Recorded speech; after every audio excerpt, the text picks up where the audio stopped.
ক্ষুধার যন্ত্রণায় আবু হুরায়রা রাদিয়াল্লাহু তাআলা আনহুর পেট একেবারে ছোট হয়ে গিয়েছে। আবু বকর গেলেন, কিছু বললেন না, সালাম দিলেন।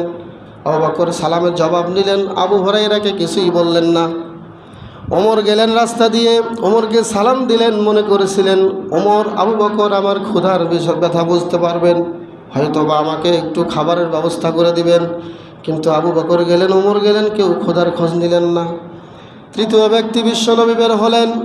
বের হয়ে দেখলেন আবু হুরায়রা উপর হয়ে শুয়ে আছে। বিশ্বনবী প্রথমেই তার সাথে সালাম মুসাফা করার পরে চেহারা দেখেই বললেন, আবু হুরায়রা, আমার মনে হয় তোমার পেটে অনেক ক্ষুধা রয়েছে। হে আবু হুরায়রা, চলো আমার সাথে, তুমি আমার সাথে খাবার খাইবে। বলেন সুবহানাল্লাহ। বিশ্বনবী আবু হুরায়রার হাতটা ধরলেন, ধরে নিয়ে যাচ্ছেন। হঠাৎ করে এক জগ বা এক মগ, যদি যেটাই বলি আমরা, এক গ্লাসের মতো একটু দুধ নিয়ে একজন সাহাবী দৌড়ে আসলেন।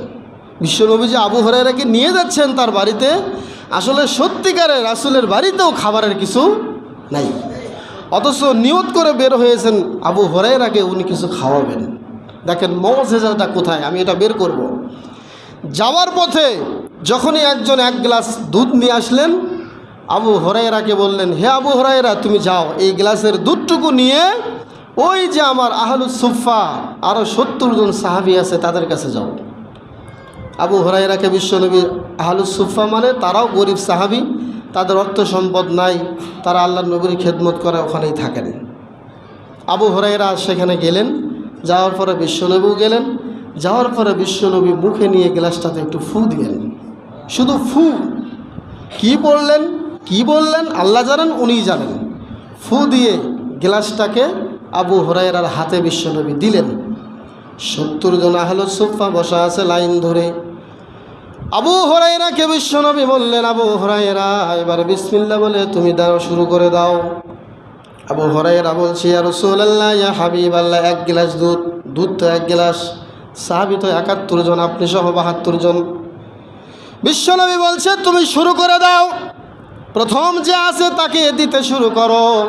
আবু হুরায়রা বলল, আমি এক এক করে 70 জন ব্যক্তিকে দুধ খাওয়া ফেললাম। গ্লাসের দুধ যেরকম ছিল ওই রকমই থাকলো। আমার মনে হয় ওই 70 জন সাহাবী জীবনে এইভাবে তৃপ্তি সহকারে একদিনও দুধ পান করে নাই। বলেন সুবহানাল্লাহ। ওই দিন 70 জন সাহাবী তারা তৃপ্তি সহকারে দুধ খেয়েছিল, কিন্তু আমার মনে হয় এর আগে কোনোদিন কোনো সাহাবী এত তৃপ্তি ভরে দুধ খান নাই। কার মুজিজা এটা ভাই, কার মুজিজা?